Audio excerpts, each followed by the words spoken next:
sama-sama panjatkan kehadiran Allah Subhanahu wa Ta'ala. Siang hari ini kita diberi kesempatan oleh Allah Subhanahu wa Ta'ala untuk tetap setia mengikuti kegiatan yang sudah disepakati bersama, yaitu kegiatan komunitas belajar Rabu Bergerak SMP Negeri 1 Tasikmalaya yang hari ini memasuki season kedua, episode ketiga, dalam keadaan sehat walafiat. Salam, semoga semuanya terlimpah curah kepada junjungan alam Habibana wa Nabiyana Muhammad, kepada keluarganya, kepada sahabatnya, dan kepada seluruh umatnya hingga akhir zaman, insya Allah sampai kepada kita semua saatnya. Amin ya rabbal alamin. Bapak pengawas pembina yang saya hormati, Bapak Ibu guru SMP Negeri 1 Tasikmalaya yang saya banggakan, pada Kombel kali ini mengambil tema disiplin positif. Masalah disiplin itu memang merupakan satu hal yang sangat harus diperhatikan, harus menjadi concern kita semua, bahwa segalanya berawal dari disiplin kita. Dan yang dikembangkan sekarang ini adalah disiplin positif yang tentu sudah banyak Bapak Ibu dengar, Bapak Ibu laksanakan, mulai dari konsekuensi atau bahkan terakhirnya itu kita sudah menerapkan segitiga restitusi. Nah, harapan saya karena Kombel kali ini disatukan dengan kegiatan program guru penggerak rekan kita yang berada di angkatan ke-11, Ibu Reuni, kemudian Ibu Dina Agustina dan Ibu Gina. Harapan saya mereka bertiga kali ini akan memaparkan dan akan menampilkan satu hal yang berbeda dari sebelumnya. Kenapa? Karena di awal saya sudah katakan, hati-hati ini menampilkan disiplin positif di Kombel Rabu Bergerak. Karena sudah terlalu sering Pak Haji dibahasnya, jangan menimbulkan kebosanan. Dan insya Allah sesudah saya ngobrol banyak, insya Allah apa yang akan ditampilkan oleh teman-teman kali ini, karena juga merupakan bagian dari aksi nyata, maka akan merupakan satu hal yang baru yang pasti akan sangat bermanfaat untuk kita semua. Nah, dan pada kesempatan ini saya mengucapkan terima kasih kepada Bapak Pengawas Pembina. Dalam kondisi yang tidak begitu fit, beliau masih menyempatkan diri hadir di Kombel kita. Alhamdulillah nih Bapak, kita telah memasuki episode season kedua, episode ketiga. Kita sedikit maraton untuk di bulan-bulan ini, tapi nampak kesini nampak Ibu Bapak saya tidak melihat kebosanan seperti itu, tapi tampak ceria. Alhamdulillah semasa yang luar biasa untuk Kombel kita.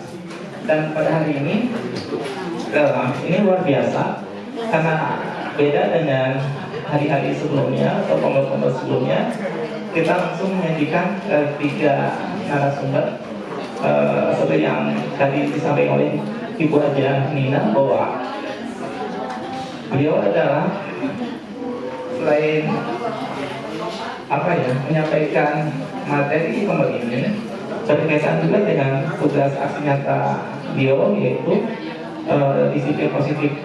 Dan saya pikir ini materi yang menarik di kegiatan CGP karena ini berkaitan dengan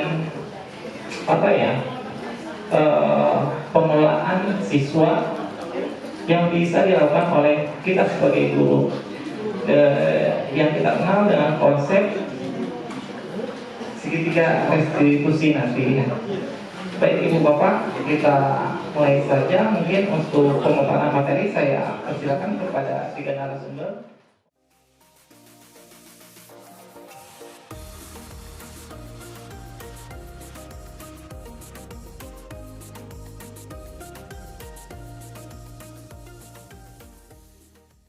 Assalamualaikum warahmatullahi wabarakatuh.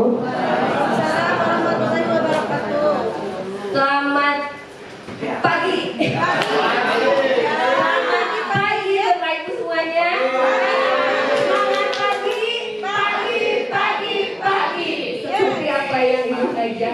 sampaikan meskipun pada saat ini dalam keadaan siang, tetapi diharapkan tetap masih semangat pagi.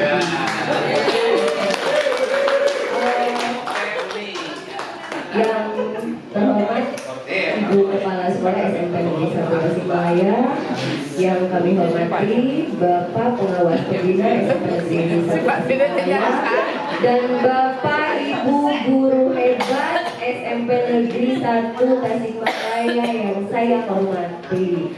Saya ucapkan terima kasih telah menyempatkan dan secara ikhlas, karena saya lihat semuanya insya Allah hadir pada kesempatan ini untuk mengikuti acara Kombel di jam-jam rawan tadi apa yang Ibu sampaikan. Ibu juga, saya juga ya jam-jam rawan tadi Pak Toto kan. Dan kata Pak Toto tadi bagian nunutan nih saudara gitu. Saya ucapkan terima kasih yang sebesar-besarnya atas kesempatan kepada kami bertiga dengan begitu bijaksananya Ibu Kepala Sekolah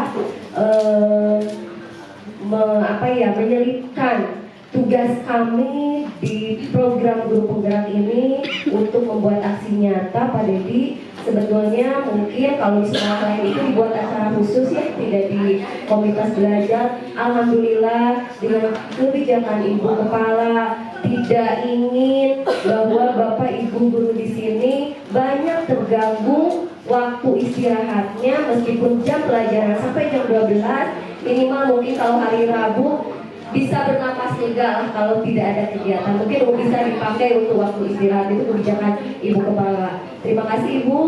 Kemudian seperti apa yang tadi disampaikan oleh Pak Dedi, kami di sini hanya diamanati untuk menyampaikan diseminasi dari tugas kami dari modul 1.4, yaitu tentang budaya disiplin positif. Mohon maaf, mohon izin sekali Bapak Ibu, kami berada di depan Bapak Ibu di sini bukan berarti kami lebih tahu, kami lebih ilmu itu lebih dari Bapak Ibu semuanya. Di sini ada Bapak dosen, Pak Dokter Jaja, kemudian ada Bapak pengajar praktis, praktik Pasiska, kemudian ada guru penggerak di awal yaitu Ibu Rika, kemudian Pak Dedi juga. Nah, di sini mungkin kami hanya ingin berbagi dan sharing, dan itu sudah satu tugas dan kewajiban kami untuk memenuhi di tugas di CGP ini. Sedikit berbagi cerita Bapak Ibu, khususnya untuk saya mengikuti program CGP ini itu atas motivasi dari Ibu Kepala Sekolah, kemudian dari rekan sejawat yang sudah pertama terjun di pendidikan guru penggerak. Kenapa? Karena tujuan yang pertama seperti apa yang Ibu bilang itu, bahwa jangan mengharapkan ikut CGP itu untuk menjadi kepala sekolah atau kelas, bukan. Tetapi ketika saya masuk ke lingkungan sekolah ke SMP Negeri 1 Tasikmalaya ini dengan berlabel sekolah penggerak, ternyata mencium sekali pribadi saya itu melihat bagaimana semangatnya para bapak ibu senior saya di sini, semangat untuk belajar, menghadapi laptop dan sebagainya. Saya yang mungkin dari daerah IT-nya kurang begitu mahir seperti bapak ibu, kemampuan dalam proses pembelajaran, metode pembelajaran dan sebagainya. Nah, sehingga tergerak ketika ada tawaran dari ibu, ayo yang usianya masih muda katanya ikut CGP, dan atas motivasi dari ibu bapak yang sudah sepuh, ayo neng ikut, makanya kami bertiga tergerak untuk mengikuti program guru penggerak. Dan dinantikan juga untuk teman-teman yang lain, karena masih ada program guru penggerak selanjutnya, kalau tidak salah nanti ya Pak, bulan September atau Agustus awal, katanya Agustus akhir dibuka kembali.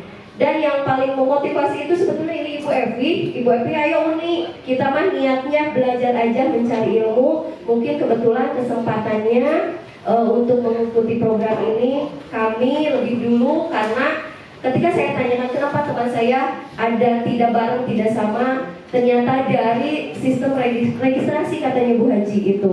Ketika saya tanyakan, memang betul saya dan Bu Evi itu di terakhir ketika mengupload segala persyaratan termasuk esai waktu itu, karena yang menentukan itu katanya BBGP gitu, termasuk yang di SD juga sama temannya saya itu berada di akhir loh, Bu Dina paling atas, Bu Gina berada di tengah-tengah.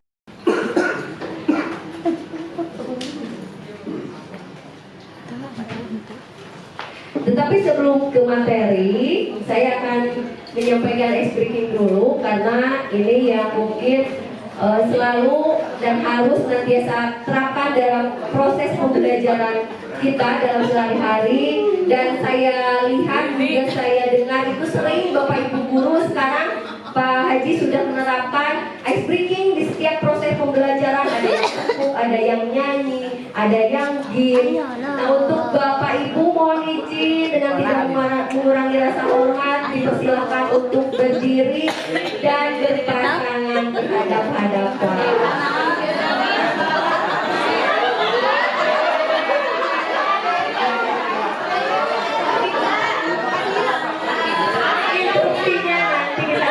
Mencari pasangan dulu berhadap-hadapan Bapak Ibu. Cuma tiket katanya. Ini sekarang berdiri itu. Silakan Pak Toto, dengan siapa Pak Toto pasangannya?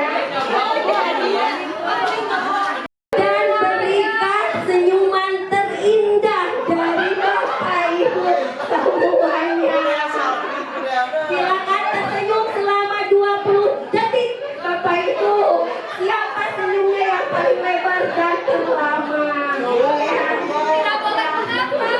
Ayo pasangannya ya. Adakah yang tidak tersenyum? Bu Nova?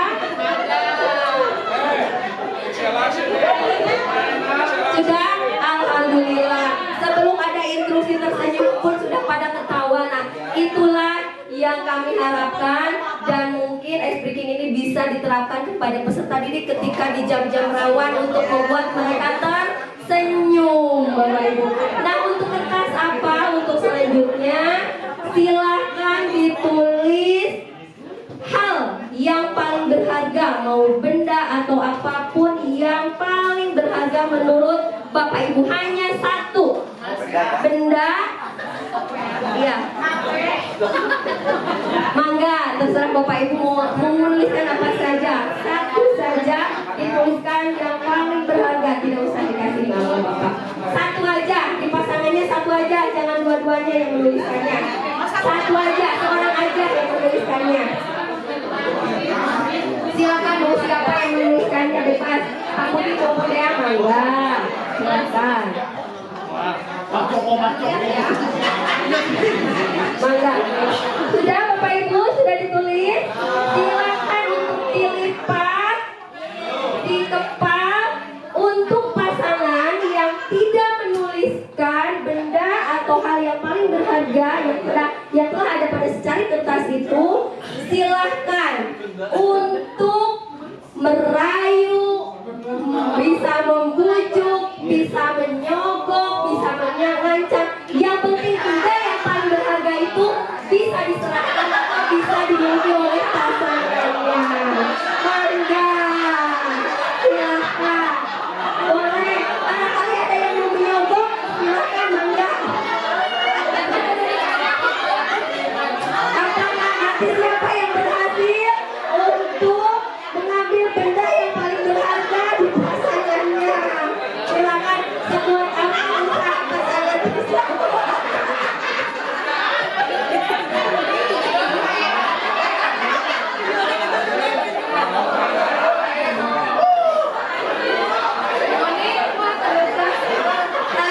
Bapak Budi supaya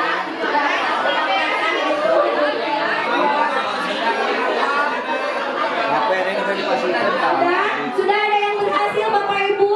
Oh sudah katanya. Sudah ada yang berhasil. Terima kasih atas partisipasinya. Silakan Bapak duduk kembali. Ada yang masih bingung, tidak apa-apa. Sudah tidak apa-apa. Nanti dilanjut di belakang. Nah di sini kebutuhan bertahan hidup adalah kebutuhan yang bersifat fisiologis untuk mempertahankan kehidupannya. Misalkan membutuhkan makan, pakaian, rumah, atau tempat berlindung, kesehatan, dan keamanan. Nah, pada peserta didik biasanya sering kita temui contoh celotehan dari anak-anak kita itu seperti ketika belajar, mereka habis sholat. Saya baru tahunya sekarang, Pak Haji, setelah mengikuti PGP ini, oh berarti itu termasuk kebutuhan dasar dari manusia. Ketika anak-anak berceloteh gini, Bu, aku boleh makan dulu nggak? Karena tadi sholat penuh, baru sholat. Oh berarti itu harus dipenuhi. Makanya silahkan tetap diizinkan sesuai dengan kesepakatan kelas. Nah itu ya. Jadi tetap kita tidak bisa memaksakan meskipun anak sudah jam waktu belajar, tetapi ada 1-2 anak yang dengan sopan, dengan meminta izin, memohon izin dulu, boleh makan karena beliau mendahulukan sholat, tetap dikasih kesempatan untuk makan dulu karena waktunya memang kebetulan itu anak-anak CI, Bu Haji, sampai jam 4. Takutnya nanti kenapa-napa, sakit dan sebagainya. Karena apa? Sebagai kebutuhan dasar manusia, bahwa manusia itu tetap butuh untuk mempertahankan hidup. Contoh saja ketika sakit, kita saja ketika sakit berupaya untuk bertahan hidup dengan cara bagaimana? Pergi untuk berobat. Nah itu untuk kebutuhan bertahan hidup. Kemudian yang selanjutnya lain karena tadi sudah diwanti-wanti oleh Pak Dedi waktunya sehingga banyak slide yang dilewat. Yang kedua, rasa kasih sayang dan rasa diterima. Jadi kebutuhan untuk rasa kasih sayang dan rasa diterima. Kita sebagai orang dewasa saja, Bapak Ibu, itu apalagi saya sendiri di usia 43, 44 ini paling sangat merasakan membutuhkan poin yang ini. Kebutuhan akan kasih sayang dan rasa diterima. Itu. Nah, kira-kira apa ya? Dari orang dewasa dulu, jangan dulu ke peserta didik deh. Rasa kasih sayang apa dan rasa diterima seperti apa dalam kehidupan sehari-hari kita? Hal yang terkecil saja. Aktualisasinya. Sundongnya. Apa Pak Toto? Sundongnya. Apa sundongnya itu?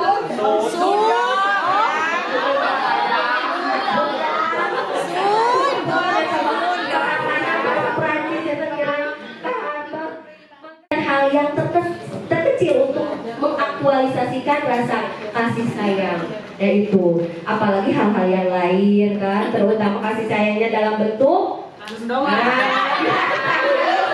itu apa lagi ya Bapak Ibu. Nah, tetapi untuk bapak-bapak yang belakang dengan kaum hawa biasanya mau ada seperti itu katanya secara biologis menurut dokter Aisyah itu seperti itu. Kadang yang dianggap oleh bapak-bapak itu sepele, padahal justru itulah yang dibutuhkan oleh para ibu-ibu, bapak-bapak. Nah itu, apalagi para peserta didik. Nah di sini pada peserta didik pun, di mana peserta didik di tingkat atau di jenjang SMP ini dalam masa mencari jati diri.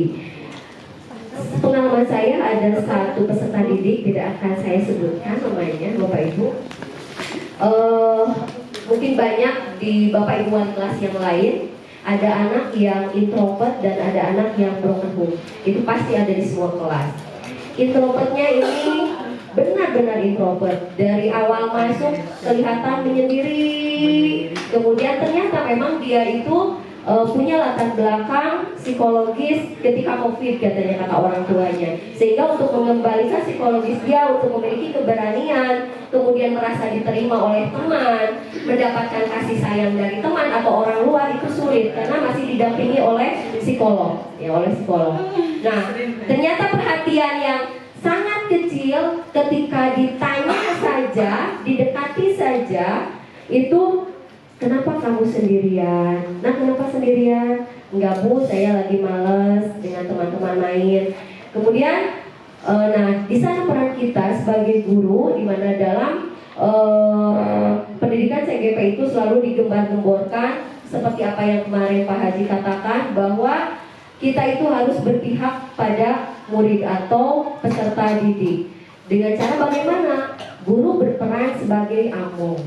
ya itu di sana. Jadi kita harus mengayomi apa kebutuhan peserta didik tersebut, kemudian apa yang menjadi kendala peserta didik tersebut sehingga tidak dapat bersosialisasi dengan teman yang lainnya.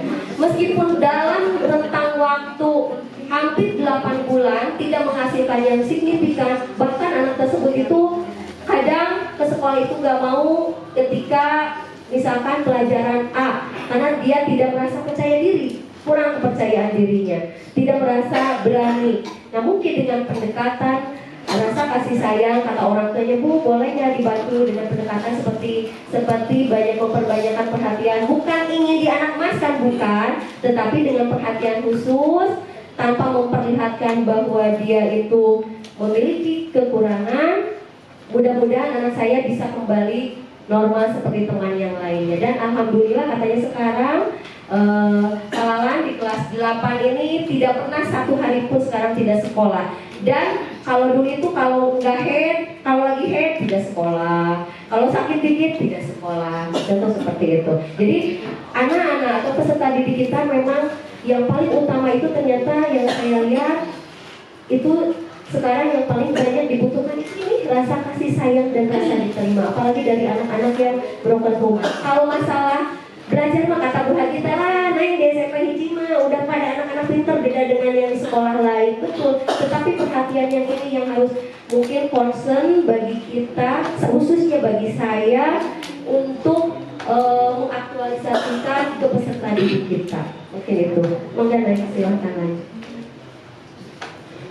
Nah, anak-anak yang memiliki kebutuhan dasar kasih sayang dan rasa diterima yang tinggi biasanya ingin disukai, diterima oleh lingkungan. Kemudian di sekolah, kebutuhan kasih sayang dan rasa diterima dapat dipenuhi dengan menerapkan sistem amal guru yang saya katakan tadi. Guru berperan sebagai pamong yang bertugas membimbing, mengayomi, dan mengarahkan sesuai kodratnya masing-masing. Di mana menurut Ki Hajar Dewantara ya Pak Dedi, itu selalu Ki Hajar Dewantara karena Bapak berpendidikan.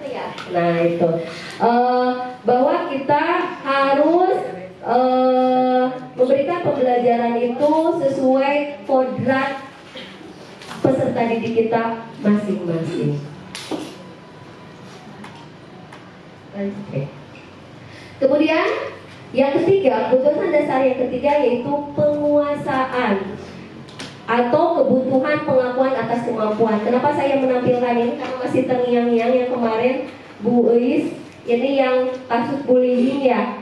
Nah, sebetulnya dari proses kasus bullying yang terjadi di Cilacap pun itu mereka itu salah satu pemenuhan mungkin kebutuhan dari salah satu ini penguasaan atau pengakuan atas kemampuan, karena dilihat dari latar belakang katanya si pelaku itu dulunya di pesantren ya kalau tidak salah, dulunya itu pernah di pesantren.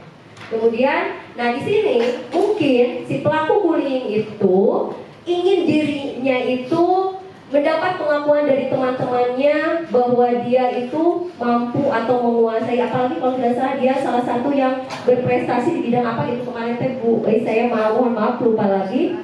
Nah itu mungkin pingin teman-temannya itu mengakui bahwa dia itu memiliki kemampuan lebih dari teman-temannya sehingga memperlihatkan kekuatan dia. Lanjut ya. Terus aja.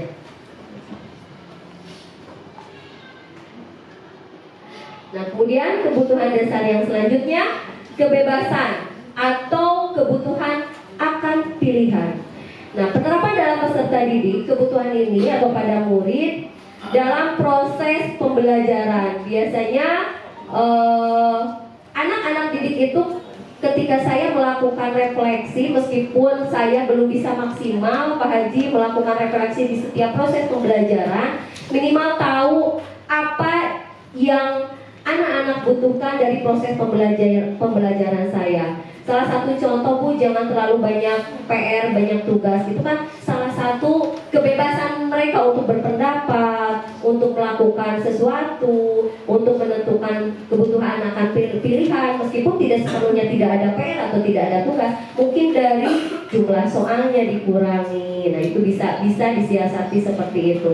Nah, di sini guru memberikan pilihan atau otonomi dalam pembelajaran, kemudian murid membutuhkan ruang untuk mengambil keputusan. Lanjut deh. Nah, ini yang terakhir, kebutuhan akan kesenangan atau kebutuhan untuk merasa senang. Seperti tadi, orang-orang dewasa pun, kita pun selalu ingin merasa senang. Bagaimana rasa senang itu bisa terpenuhi kira-kira Bapak Ibu jika bagaimana? Sini senang. Nah, kira-kira ketika kita merasa senang itu ketika bagaimana? Punya banyak uang, apalagi Ekspektasi sesuai dengan harapan. sehat, apalagi Bu Ajeng? Apa? Pokoknya mah ekspektasi sesuai dengan harapan sesuai dengan ekspektasi.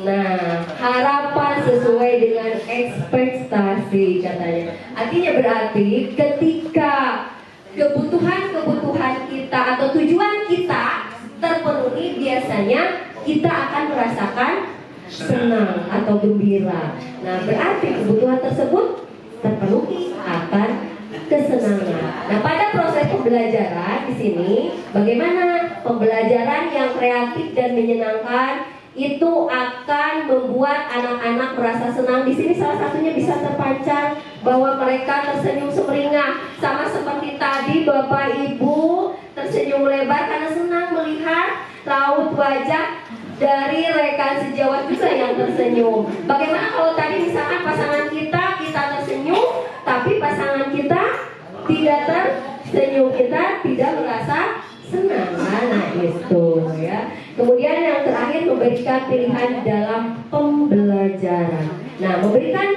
pilihan dalam pembelajaran yang sekarang sedang digembar-gemborkan di sekolah kita dalam proses pembelajaran diferensiasi. Baik itu pembelajaran diferensiasi proses, konten maupun produk. Mungkin itu kebutuhan dasar yang dikaitkan dengan kebutuhan dasar manusia yang dikaitkan dengan kebutuhan dasar peserta didik.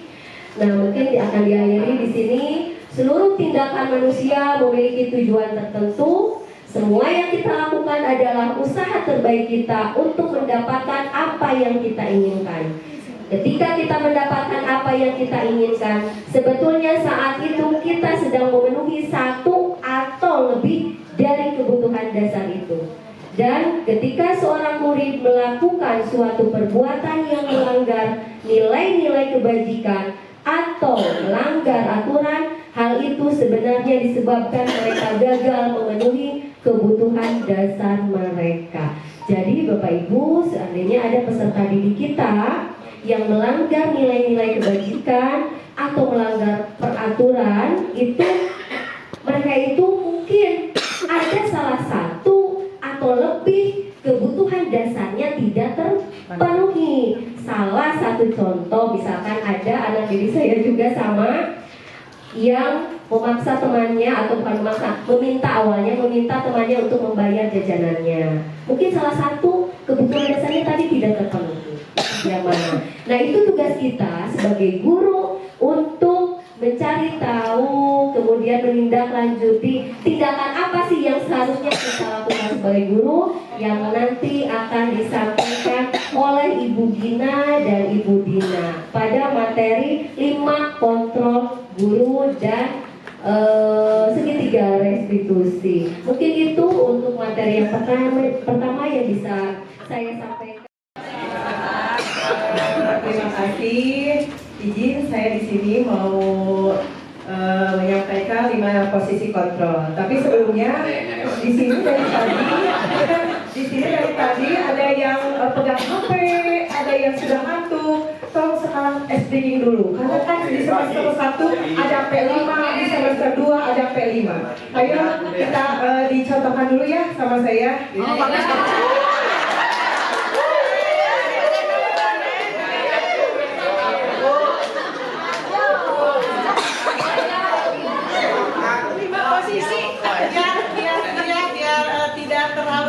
gimana gitu? Singkat, padat dan jelas sih.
Mungkin 5 posisi kontrol di sini biar kita tahu gitu.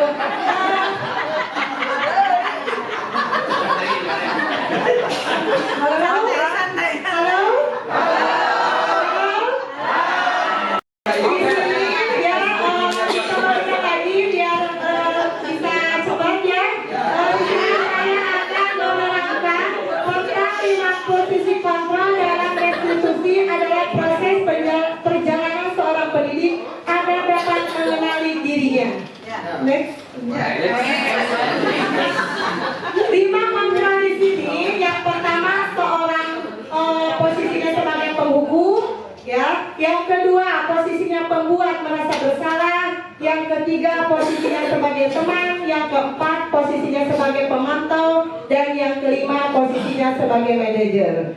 Saya di sini mau menanyakan satu orang saja ya. Ibu Bapak, 5 posisi kontrol di sini yang pernah saya alami yaitu nomor 1. Nomor 1 di sini posisi penghukum, biasanya guru matematika itu guru yang paling ditakuti.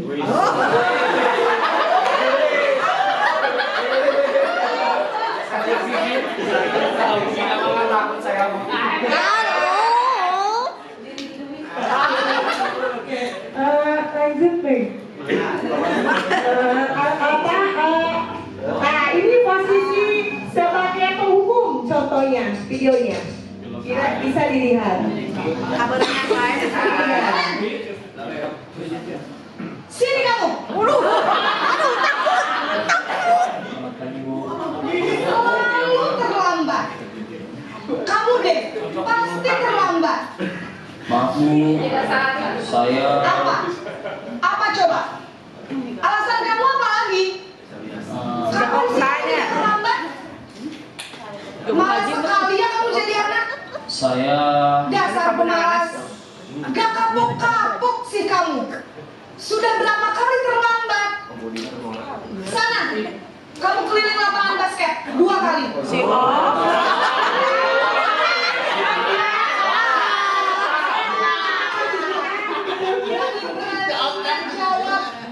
Sudah terlambat, masih berani jawab pula.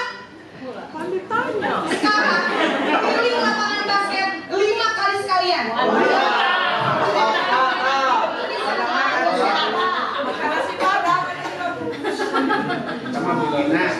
Ya, di sini posisi penghukum biasanya suka menghardik, menunjuk-nunjuk, berkaca pinggang, membentak. Hukumannya biasanya verbal atau fisik. Posisi penghukumnya. Lanjut.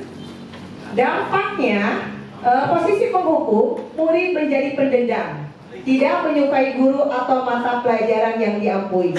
Saya juga pernah merasakannya. Lanjut. Yang kedua, posisi pembuat merasa bersalah. Ini adalah salah satu videonya. Yang kedua, guru akan menyatakan hal-hal yang merasa kesalahan ada pada murid dengan membuat guru menderita. Pernah tidak? Tidak pernah. Tidak pernah.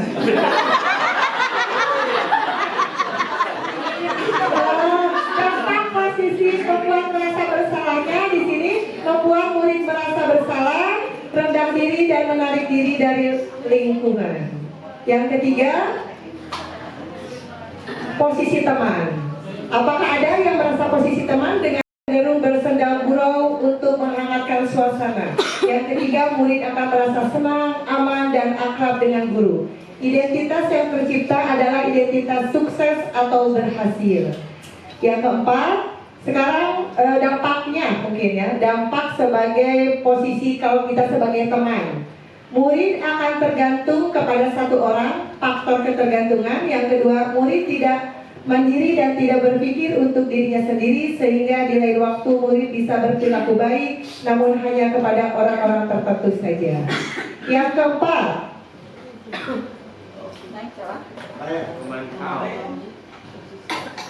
posisi sebagai pemantau. Ini adalah salah satu contohnya. Tidak emosional, tidak bersendal gurau, ataupun menggunakan suara tinggi. Beda dengan tadi sebagai posisi teman. Tercipta identitas diri positif atau berhasil. Yang ketiga, pemantau perlu senantiasa memantau pada saat murid diberikan sanksi, maka guru pun harus selalu mengawasi. Dampaknya, posisi dampak sebagai pemantau, murid akan menghitung konsekuensi dan hadiah tanpa memahami sepenuhnya nilai kebajikan yang dituju. Yang kedua, tidak sepenuhnya mandiri. Sekarang yang terakhir yaitu video tentang posisi manajer. Dalam 5 posisi kontrol guru. Posisi manajer di sini, suara manajer netral, tidak emosional, tidak terlalu ramah, dan tidak bernada tinggi. Tercipta identitas positif, berhasil. Guru akan dengan tulus mengajukan pertanyaan-pertanyaan bermakna agar membantu pikiran murid. Yang keempat, guru membimbing murid untuk memecahkan masalah secara mandiri. Jadi 5 kontrol posisi guru di sini ada 5. Yang pertama sebagai penghukum, yang kedua sebagai pembuat masalah, yang ketiga sebagai teman, yang keempat sebagai pemantau, dan yang kelima sebagai manajer. Tetapi di dalam 5 kontrol di sini, yang paling bagus itu adalah manajer. Mau tanya dulu, biasanya Bapak di posisi mana? Manajer.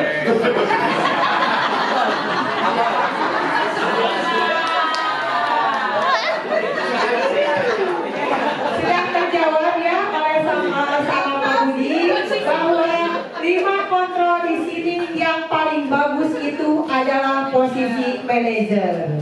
Tepuk tangan buat Pak Budi.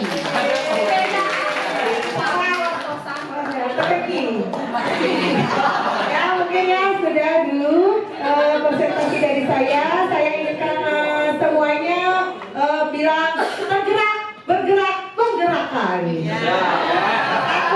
2, 3, tergerak, bergerak, menggerakkan. Masih semangat?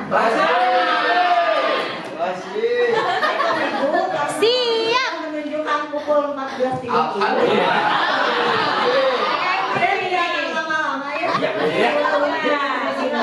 Jadi materi saya sekarang yang terakhir adalah segitiga restitusi. Jadi kalau tadi Ibu reuni teorinya, Bu Gina juga teorinya tentang 5 posisi kontrol guru, saya sekarang bagian praktiknya ya. Jadi segitiga restitusi itu apa? Latar belakang adanya segitiga restitusi adalah saat murid atau anak melakukan kesalahan, biasanya kita sebagai guru atau sebagai orang dewasa cenderung memperhatikan kesalahan yang dilakukannya tanpa mencari cara bagaimana mereka supaya bisa memperbaiki kesalahan tersebut dan tidak akan mengulanginya lagi. Biasanya seperti itu. Jadi seperti yang tadi misalnya posisi penghukum atau posisi merasa bersalah, udah aja ketika anak sudah melakukan ya sudah, mereka tidak akan jerak ya. Makanya tadi posisi yang paling bagus adalah posisi manajer. Nah, dalam sendiri dia adalah sebuah proses untuk menciptakan kondisi bagi murid untuk memperbaiki kesalahan mereka sehingga mereka bisa kembali pada kelompok mereka dengan karakter yang lebih kuat. Jadi di dalam segitiga restitusi, anak itu menyadari kesalahannya dan nanti dia diharapkan tidak akan mengulangi kesalahannya lagi. Selanjutnya, nah, mengapa disebut segitiga restitusi? Karena di sini ada 3 bagian. Yang pertama, menstabilkan identitas. Yang kedua, memvalidasi tindakan yang salah. Yang ketiga, menanyakan keyakinan. Ada apa di menstabilkan identitas? Yang pertama, jadi ketika seorang guru menghadapi seorang anak yang sedang emosi, kita harus menstabilkan dulu identitasnya. Jadi kan kalau misalnya orang emosi, dinasihati bagaimanapun tidak akan menerima ya. Ya, betul, dia tidak akan menerima. Jadi kita stabilkan dulu identitas. Misalnya dengan mengucapkan kalimat, ibu tahu tidak ada manusia yang sempurna. Atau ibu juga pernah melakukan kesalahan seperti kamu. Jadi diangkat dulu anak. Jadi si anak merasa, oh iya, bukan saya saja yang pernah merasa melakukan kesalahan. Nah, yang kedua, di posisi memvalidasi tindakan yang salah. Jadi si anak ketika tadi menstabilkan identitas, dia sudah sadar kalau dia melakukan kesalahan. Yang kedua, memvalidasi tindakan yang salah dengan cara apa? Kita tanyakan, mengapa kamu melakukan hal itu, nak? Jadi kita gali kebutuhan dasar apa yang tidak terpenuhi olehnya. Nanti memvalidasi tindakan yang salah. Dan yang ketiga baru kita menanyakan yang namanya keyakinan. Seperti yang tadi manajernya. Keyakinan kelas mana atau keyakinan sekolah mana yang sudah kamu langgar. Nanti dia akan dengan sendirinya misalnya, Bu, saya tidak menghargai waktu, atau Bu, saya tidak menghormati orang lain. Nah, nanti dari ketiga restitusi ini si anak pasti akan memberikan jalan keluar sendiri. Lalu apa yang akan kamu lakukan? Seperti itu ya. Untuk lebih jelasnya, saya akan memutar sebuah video tentang segitiga restitusi.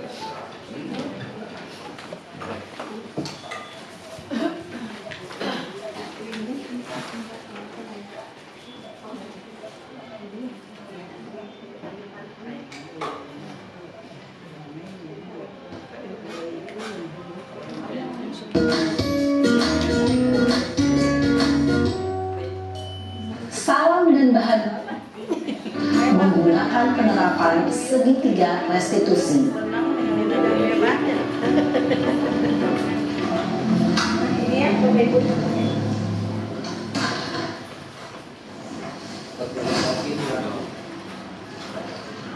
Siang Sarah. Siang Pak. Sudah lama nggak ketemu Sarah. Kenapa hari ini ada di sini? Kesel Pak, kesel banget. Masa aku dikatain tukang fitnah Pak? Ya aku marah lah. Aku balik ngatain Eka di depan kelas. Kesel banget.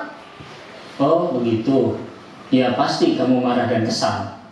Bapak juga akan marah apabila ada yang menuduh Bapak seperti itu. Kemudian pada saat itu kamu mau melakukan apa? Ya saya langsung ngatain Eka lah Pak. Kesel banget. Saya bentak-bentak dia depan teman-teman lain. Oh begitu. Pasti kamu melakukan seperti itu karena suatu alasan tertentu bukan? Iyalah, masa saya diam saja Pak? Ya saya bela diri lah. Masa saya dituduh tukang fitnah? Ya wajar lah. Mempertahankan harga diri itu sesuatu yang penting buat kamu. Untung kamu tidak bertindak lebih gegabah lagi. Hanya membentak-bentak. Iya Pak. Untung saya masih bersabar dan hanya membentak saja. Sudah gemes padahal. Saya pasti bela diri lah. Ya pasti ya. Tapi kamu memilih untuk tetap bertahan dan bersabar. Kamu memilih untuk tidak berbuat lebih parah lagi bukan? Iya. Nah, sekarang coba kita lihat lagi tindakan kamu yang bentak-bentak Eka di kelas. Tindakan kamu itu kira-kira sesuai dengan keyakinan kelas atau prinsip kamu tidak? Enggak lah Pak. Capek Pak jadi pemarah. Jadi keyakinan atau prinsip mana yang kurang sesuai dengan keinginan kamu? Ya, saya sebenarnya sangat menghargai orang lain. Mungkin saat itu saya menjadi emosi, jadi tidak menunjukkan sikap itu. Kamu meyakini tidak? Menghargai orang lain itu penting buat kamu. Yakinlah Pak. Iya, setuju. Kita harus saling menghargai. Namun, Ada juga keyakinan yang kita sepakati yang perlu kita jalankan apabila kita sedang marah, bukan? Ya, saya lebih proaktif, mulai dengan diri sendiri. Saya bisa jadi lebih bersabar, mengambil waktu jeda untuk berpikir mau apa selanjutnya. Kira-kira kamu bersedia memperbaiki masalah ini tidak? Bersedia, Pak. Kalau kamu memperbaiki masalah ini, kamu akan menjadi orang seperti apa? Saya akan menjadi orang yang bertanggung jawab kali ya, Pak. Dan senantiasa proaktif. Iya, menurut kamu bagaimana rasanya menjadi orang seperti itu? Ya nyaman lah, bangga bisa bersabar dan menahan diri. Baiklah kalau begitu. Yuk kita pikirkan bagaimana memperbaiki masalah ini. Nah, baik Bapak Ibu, itu ya contoh segitiga restitusi yang dilakukan oleh guru tersebut. Jadi kan ketika awal anaknya belum ya emosinya ya, tapi ketika sudah diajak untuk berdialog akhirnya dia Oke. Contoh selanjutnya ada praktik segitiga restitusi yang dilakukan oleh teman kita yaitu Ibu Gina ya. Nanti setelah beres pemutaran video ini ada analisis kasus. Saya akan membagi ke dalam 6 kelompok ya. Nanti nama kelompoknya. Nah ini nama kelompoknya ya sambil nunggu video. Yang pertama, kelompok pertama MGP Indo dengan informatika. Kelompok kedua IPA dengan bahasa Sunda. Kelompok ketiga PAI dan PKN. Kelompok keempat matematika dan BK. Kelompok kelima PJOK dan SBK, dan kelompok terakhir IPS dan bahasa Indonesia. Jadi nanti ada analisis kasus. Permintaan dari kami Bapak Ibu bisa membuat dialog segitiga restitusi dan bisa mempraktikkan di depan rekan-rekan semuanya. Oke Bapak Ibu, mohon perhatiannya sebentar. Kita lihat yang dilakukan oleh Ibu ya.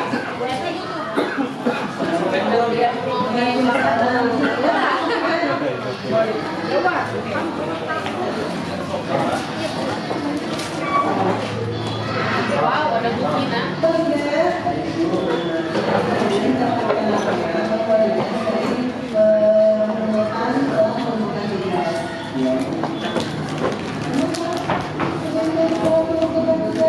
Saya jangan.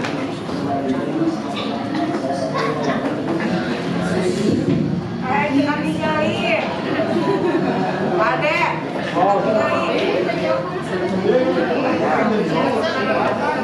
Ini siapa yang Saya tidak akan memberikan kepada orang yang sudah kenal. Iya. Marilah ya. Karena itu sifatnya saya. Dari kantor negara.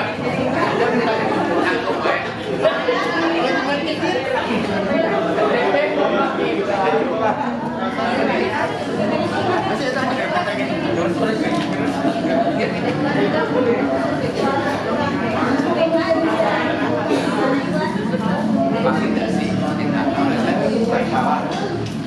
Yang salah.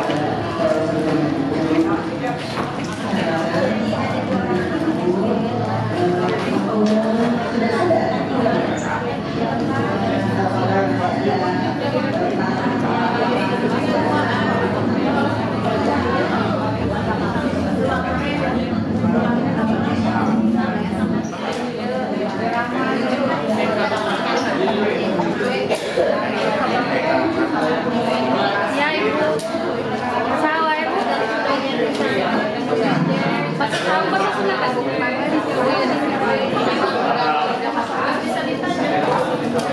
Ini terus. Udah kan itu Ibu, jadi Ibu. Bisa. Tiada rumah ya, banyak berbaik ya. Ya. Bapak Ibu, mulai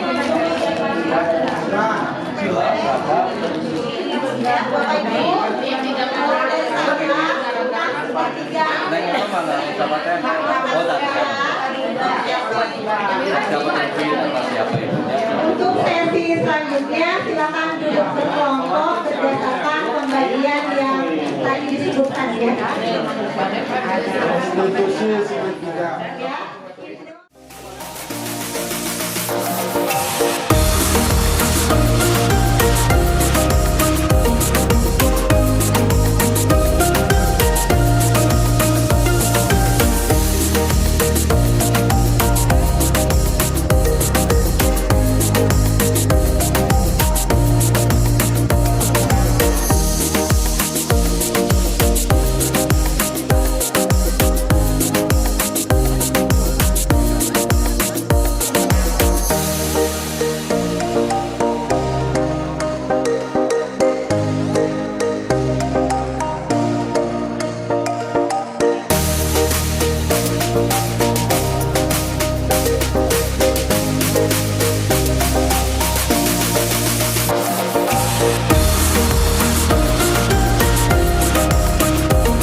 Bapak Ibu mohon perhatiannya, perwakilan dari NGP PPKN dan PAI akan mencoba melakukan praktek segitiga restitusi dari penanganan kasus yang sudah diterima. Dipersilakan Bu Fitri.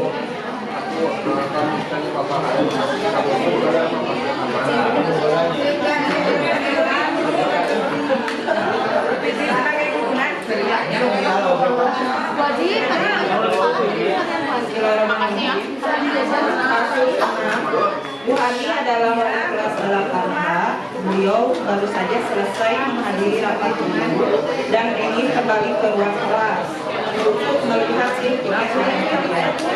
Sampai di kelas terkejut karena hanya ada 2 orang murid yang sedang membersihkan kelas. Bu Hani menyadari bahwa Jaki dan Umar tidak ikut berpartisipasi dalam piket. Bu Hani bertanya kepada murid yang lain yang sedang piket, dan mereka hanya menjawab bahwa Jaki dan Umar keluar begitu saja dari ruang kelas dan membawa tasnya. Penasaran dengan hal itu, Bu Hani mencoba mencari Umar dan Jaki. Kemudian Bu Hani menemukan mereka sedang di kantin nongkrong dan asik bermain HP. Bu Hani memutuskan untuk langsung berbicara dengan Umar dan Jaki.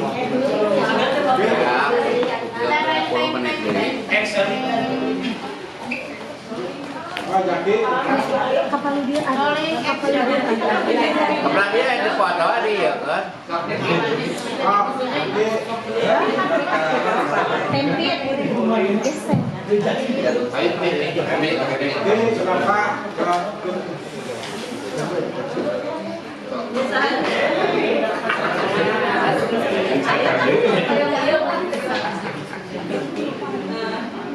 Umar, Jaki. Yes. Umar. Ya, Bu. Lebat Islam. Walatnya. Umar mandi teh. Malah. Umar Ibakte. Umar Jaki, Ibu perhatikan kalian sering sekali tidak ikut piket kelas. Padahal kalian kan murid yang sangat berprestasi.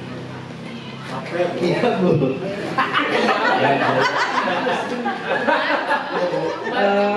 Umar, kamu itu kan juara ini ya, olimpiadenya udah olimpiade nasional. Masa tidak bisa memberikan contoh yang baik? Jaki juga sama kan, termasuk murid yang berprestasi. Iya, Bu. Ya, salah, Bu. Tahu nggak, kalau tidak ikut piket itu artinya kamu tidak ikut bertanggung jawab atas kebersihan kelas. Padahal kebersihan kelas itu penting untuk kenyamanan kita semua dalam belajar. Bagaimana menurut kalian? Apakah penting kebersihan kelas itu? Coba. Ya, Bu. Saya juga tahu bahwa menjaga kebersihan itu penting. Ya, saya juga yang ingin bertanggung jawab, Bu. Tapi saat itu ada keperluan, Bu, maaf. Iya, apa-apa.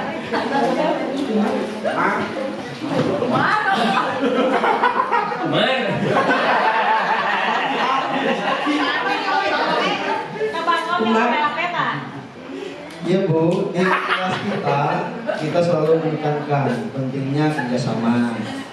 Piket adalah salah satu bentuk kerjasama untuk menjaga kebersihan kelas. Dengan tidak ikut piket, saya sebenarnya juga tidak menghargai kerjasama teman-teman.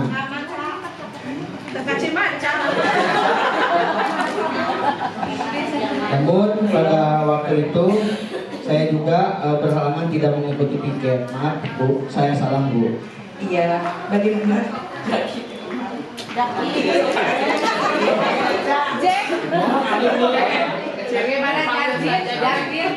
Ya, saya mengerti, Bu, bahwa di kelas kita harus bekerjasama, bertanggung jawab, dan juga harus Juga ketertiban, Bu. Baiklah, sekarang bagaimana caranya agar kalian bisa lebih bertanggung jawab dalam menjalankan tugas piket? Apakah ada kesulitan yang membuat tidak bisa ikut piket? Sebenarnya tidak, Bu. Mungkin kami cuma sering lupa saja, Bu. Baiklah, tidak apa-apa. Kita bisa cari solusinya bersama. Misalnya, kalian bisa membuat pengingat ya, catatan di buku, atau meminta bantuan ke teman-teman untuk mengingatkan kalian. Untuk kedepannya, Ibu mohon kalian untuk bisa lebih bertanggung jawab terhadap tugasnya masing-masing. Jangan diulangi lagi ya. Baik, Bu. Baik, Bu. Ya, terima kasih. Baik, terima kasih untuk MGMP Selanjutnya, satu lagi ya. Dari MGMP Indonesia dan Informatika. Dia puri. Kurang itu, kadang dijaga. Mereka yuk tadi keharap mereka. Mainan Rusia jadi murid. Ya, Assalamualaikum warahmatullahi wabarakatuh. Salam. Contoh kasus di MGMP Bangsa Indonesia dan Informatika, saya bacakan dulu kasusnya ya. Pak Ridwan adalah seorang wali kelas 8E di SMP Harapan. Pada saat jam istirahat makan siang, beliau melihat salah satu murid bernama Amira sedang menangis sendirian di dalam kelas. Pak Ridwan menghampiri Amira dan mengajak berbicara. Ternyata Amira menangis karena tadi Ali sempat mengejek Amira karena nilai ulangannya lebih rendah dibandingkan nilai yang didapatkan Ali. Pak Ridwan sebagai guru merasa bahwa ada keyakinan kelas yang tidak diikuti oleh Ali dan akhirnya sepulang sekolah beliau mengajak Ali untuk berbicara. Ya, untuk Pak Ridwan akan diperankan oleh Bapak Ade dan untuk Amira oleh saya sendiri dan Ali oleh Bapak Ade.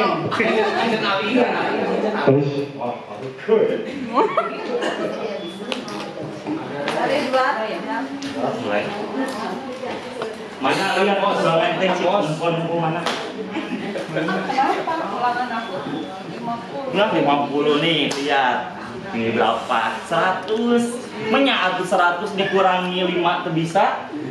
Baik di KSD weh. Di KSD juga. Tuh kudu mikiran nu kieu dengan jodoh dengan jodoh.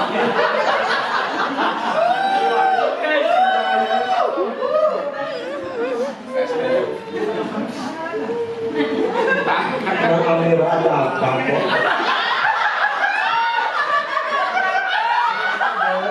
Ada apa?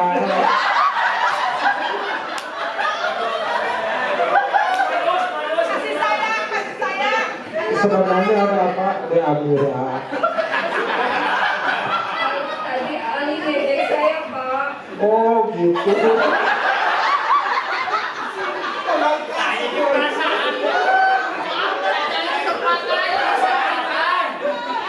Oh ngejek. Karena nilai ulangan saya lebih kecil daripada Ali. Oh. Jadi dia ngejek saya, Pak. Oh, ada masalah nilai ulangan yang menjadi sekali kamu Amira menjadi menangis. Terus? Oh begitu.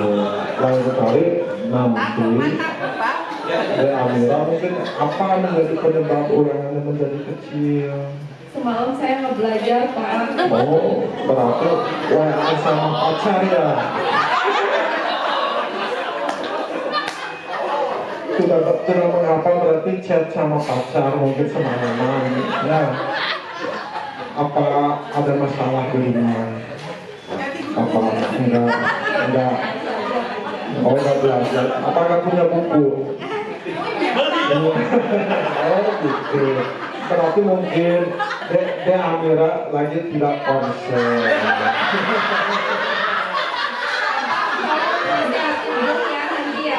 Oh ya, nanti saya panggil Awinya.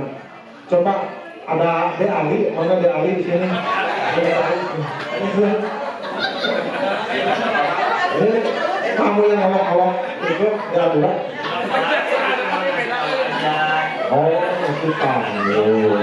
Lain kali jangan mengolok-olok siswa yang lainnya, meskipun kamu merasa nilai itu bagus di atas Amira. Kasihan di Amira menangis.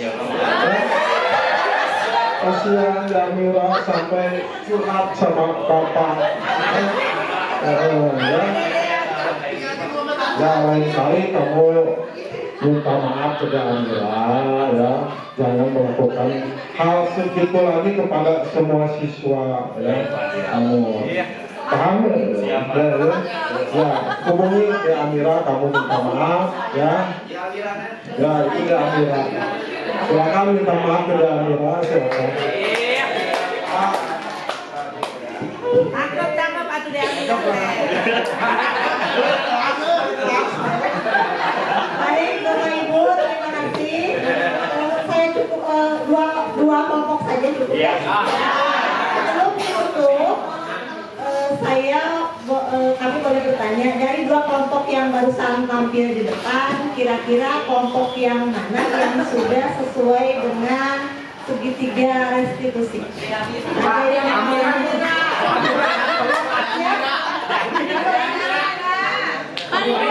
Bapak Ibu yang mau menyampaikan pendapatnya, enggak? Kira-kira dari dialog tadi penanganan mana yang sudah sesuai dengan segitiga restitusi? Enggak? Siapa? Bu Usa. Jangan Bu Titik. Oke Bapak Ibu yang menanggapi kira-kira dari dua kelompok yang sudah tampil ke depan tadi mana yang sudah penanganan kasusnya itu sesuai dengan segitiga restitusi? Pak Dr. Jaja boleh?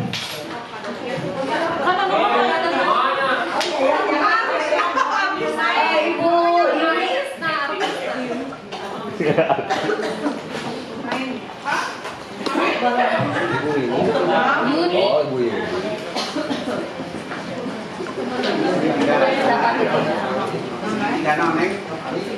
Ya, yang tampil ke depan. Jelas menurut saya untuk kelompok yang satu sudah menampilkan segitiga restitusi adalah kelompok yang satu karena tadi di awal tahapannya itu menstabilkan identitas, menanyakan sebelum pada permasalahan menanyakan dulu kondisi siswa tersebut, lalu yang kedua validasi tindakan yang salah, menanyakan apa yang dilakukan dan alasan anak tersebut melakukan sebuah kesalahan. Lalu ketiga menanyakan keyakinan. Jadi di bagian ketiga ini guru menanyakan meyakinkan anak tersebut apakah akan memperbaiki kesalahan tersebut atau tidak. Seperti itu menurut saya. Terima kasih. Baik, terima kasih Bu Yuni atas tanggapannya. Dan memang betul Bapak Ibu, memang penampilannya kedua-duanya sudah bagus, tetapi mungkin sesuai tadi materi yang telah disampaikan dalam penanganan kasus tadi yang oleh Bu Dina sampaikan, sebaiknya kita dengan menggunakan segitiga restitusi yang tadi dengan 3 tahapan tadi. Mungkin barusan untuk evaluasinya yang kelompok dari Pak Ade mungkin kebalik ya Bu Dina, seharusnya tadi teh ke Pak Ali ya, ke Ali. Jadi untuk langkah menstabilkan identitasnya ke Ali bukan ke Amiranya itu mungkin kembali, mungkin karena terpesona oleh Amira.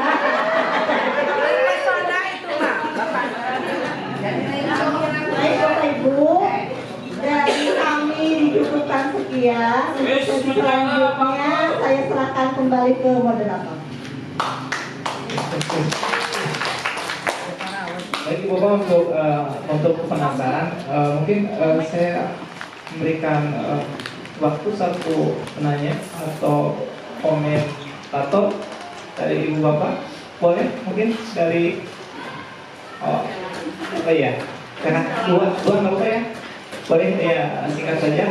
Yang pertama dari Pak Siska, yang kedua dari Bu Sela. Terima kasih. Assalamualaikum warahmatullahi wabarakatuh. Saya berdiri Bapak Ibu. Izin bertanya kepada para narasumber. Kebetulan mengenai disiplin positif ini, beberapa pemaparan yang disampaikan praktiknya adalah berbicara secara individu bersama anak gitu ya, antara guru dengan anak secara individu. Nah, yang ingin saya tanyakan adalah apakah segitiga restitusi ini bisa diterapkan di kelompok atau tidak? Seperti halnya misalkan melakukan treatment tersebut di kelas secara bersama-sama, atau apakah harus selalu individu penerapannya seperti itu? Itu saja dari saya. Terima kasih. Wassalamualaikum warahmatullahi wabarakatuh. Waalaikumsalam. Baik, maksudnya untuk kasus yang sama di satu kelompok gitu atau kasus yang berbeda juga ya? Iya, kasusnya sama atau berbeda tapi penerapannya di kelompok. Kelompok ya. Baik, langsung aja ke Pak Siska, silakan Pak. Dan 1, 2, 3, bismillahirrahmanirrahim. Assalamualaikum warahmatullahi wabarakatuh. Baik Pak, jadi saya nggak bertanya barangkali, hanya sedikit kasih motivasi saja. Teman-teman sekalian, ketika bicara di depan itu nggak mudah bicara di depan itu. Hanya pesan saya kepada ketiga narasumber luar biasa, tidak apa-apa, jadilah diri kita sendiri. Saya ketika menyampaikan materi ini sulit banget, tapi ternyata dengan cara yang sederhana, dengan ciri khas masing-masing ini jadi menarik loh, jadi menarik. Dan kita semua bahkan lebih jadi paham gitu. Itu kreatif namanya, kreatif. Seperti tadi Bu Euni dengan gaya beliau luar biasa, Bu Dina dengan gaya kocak itu luar biasa loh Bu. Sulit loh, menarik audiens itu sangat sulit. Tapi Ibu dengan mudah sekali malah kita semua terbawa. Dan ternyata trik-triknya kita yang orang dewasa memang pembelajaran itu mesti pakai metode yang pedagogi kan, dewasa. Dan ibu kita sudah cukup luar biasa dengan memberi contoh itu kita lebih paham kan gitu. Termasuk Ibu Dina juga dengan paparannya. Hanya pesan saya yaitu tadi, tetaplah menjadi diri sendiri. Jadi ketika gaya Bu Dina seperti itu aja Bu, rame kok Bu, menarik gitu ya. Itu yang pertama. Yang kedua, berkaitan dengan materi disampaikan. Saya berusaha mau bicara itu tadi. Bagaimana ketika menerapkan restitusi itu dalam area kelompok kan gitu ya. Jadi tapi yang sudah diwakili oleh Ibu Sela, silakan ibu-ibu narasumber disampaikan saja menurut pendapat kita aja dari masyarakat dengan latar belakang ilmu yang didapat. Nanti ketika ada apa yang kita bisa catat. Terima kasih. Assalamualaikum warahmatullahi wabarakatuh. Terima kasih Pak Siska, menjadi apa ya? Menjadi ide buat saya selalu memberikan motivasi kepada siapapun yang tampil di depan untuk kita semua. Terima kasih banyak Pak Siska. Baik, silakan mungkin sama Bu Dina, silakan. Terima kasih Bapak Ibu. Pertanyaannya kan ini ya, apakah segitiga restitusi bisa diterapkan dalam kelompok ini? Menurut kami bisa. Contohnya ketika awal pembelajaran atau awal tahun ajaran baru, setiap wali kelas atau setiap guru pasti membuat yang namanya keyakinan kelas atau kesepakatan kelas.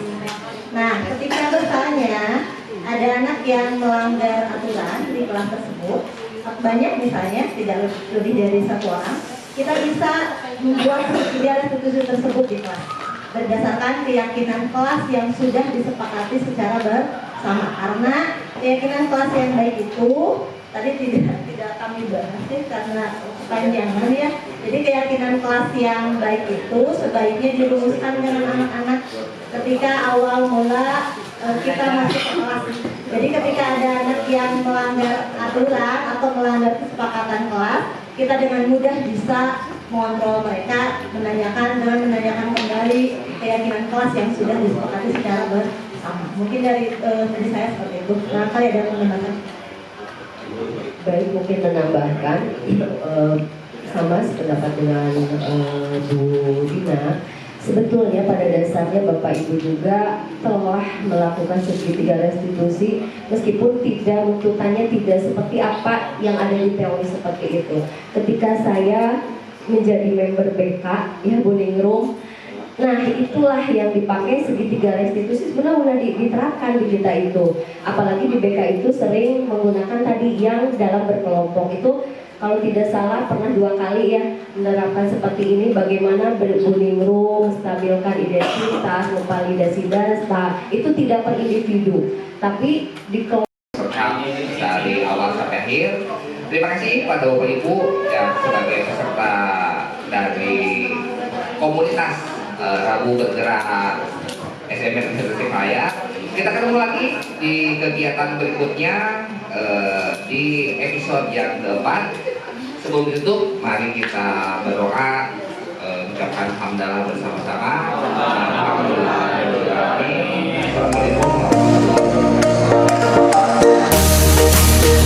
wabarakatuh.